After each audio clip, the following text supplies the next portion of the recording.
आपके हृदय में बहुत प्यार है।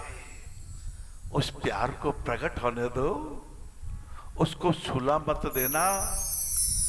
जब कृष्णा जी भील के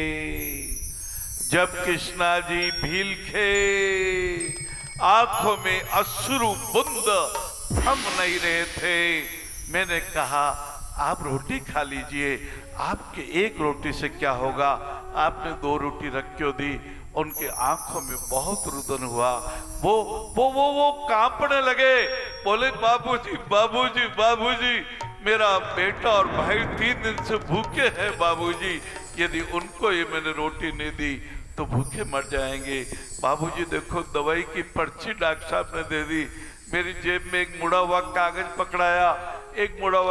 पकड़ाया, बाबूजी 1 पैसा भी नहीं है। उनकी भाषा में बोले, बाबूजी मेरा खेती का टुकड़ा था, वो मैंने गिरवी रख दिया और एक उदयपुर आ गया, और यहाँ वो रुपया भी मेरा दवाई में चला गया, अब तो 1 पैसा भी नहीं है।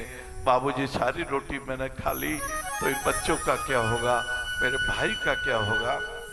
रो पड़े मानव जी, रो पड़ी मानवता, रो पड़ी इंसानियत, रो पड़ी कायनात। प्रकृति की आंखों में भी आंसू आए। मेरे भारत में ये दशा, जहां अरबों रुपए के उपग्रह से मंगल ग्रह की प्रदक्षिणा हो रही है, उनके फोटो लिए जा रहे हैं। क्या हो गया, कहाँ खो गई इंसानियत, कहाँ चक्र चले गए। ये कौन सा समुद्र मंथन हुआ, ये कौन सा मंदराचल पर्वत आया, ये वासुकी नाग कैसे आ गया, अरे ये हलाहल कैसे निकल गया, अरे जहर कैसे निकल गया। ये दुखों का जहर, ये कटुता का जहर, ये जात पात के भेदभाव का जहर। मेरा भारत ऐसा तो नहीं था। महारानी मीरा की, मेवाड़ की महारानी मीराबाई ने रैदास को अपना गुरु बनाया, लेकिन अपने भाइयों को अपने अछूत मानने का पाप किया, और जब भाइयों को गले नहीं लगाया। कहते हैं मेरा भारत तो गंगा नदी का देश है, मेरा भारत जमुनोत्री गंगोत्री का देश है, बद्रीनाथ की जय का देश, केदारनाथ के परम आनंद का देश, भक्ति का देश। उस देश में ये विष किसने बो दिया। मेरा भारत में ऐसा नहीं था। मेरे मर्यादा पुरुषोत्तम भगवान राम ने केवट को गले लगाया था, निषाद राज को गले लगाया था, और जटायु को कहा था,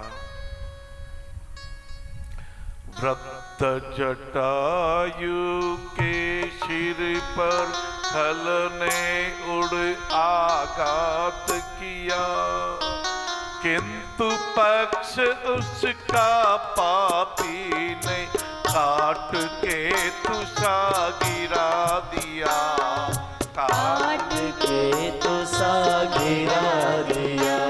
गया जटायु इधर सुरपुर को, इधर दशानन लंका को, क्या विलंब लगता है आते आपद को आशंका को, आपद को आशंका को।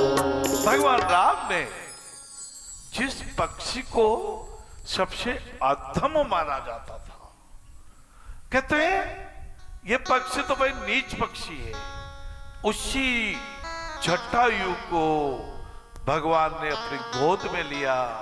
ऐसा मेरा भारत बुद्ध का भारत, भगवान महावीर स्वामी का भारत, और गुरु गोविंद सिंह जी, जिन्होंने अपने सनातन धर्म की रक्षा के लिए, अपने सत्य की धर्म की रक्षा के लिए उनके बेटों को जिंदा दीवाल में चुनने का पाप हुआ, फिर भी उन्होंने कहा मैं धर्म को नहीं छोड़ूंगा। आपने कैसे छोड़ दिया? आप कौन से बंगले में बैठ गए महाराज? आपके 4-4 एसी चला दिए, आपको मुबारक हो। आपकी 1.5 करोड़ की कार भी आपको मुबारक हो, लेकिन ये दुष्टता अत्याचार को कौन मिटाएगा? इन विधवाओं के बच्चों को कौन पढ़ाएगा? आप पढ़ाएंगे। ये क्रांति का सूत्रपात हो गया, ये क्रांति कथा चल निकली। आओ हम सब मिलकर के ऐसे सद्भावों की क्रांति करें, ऐसे भावों की क्रांति करें, ऐसी सद्कामनाओं की क्रांति करें, भूखे को भोजन मिलाने की क्रांति करें।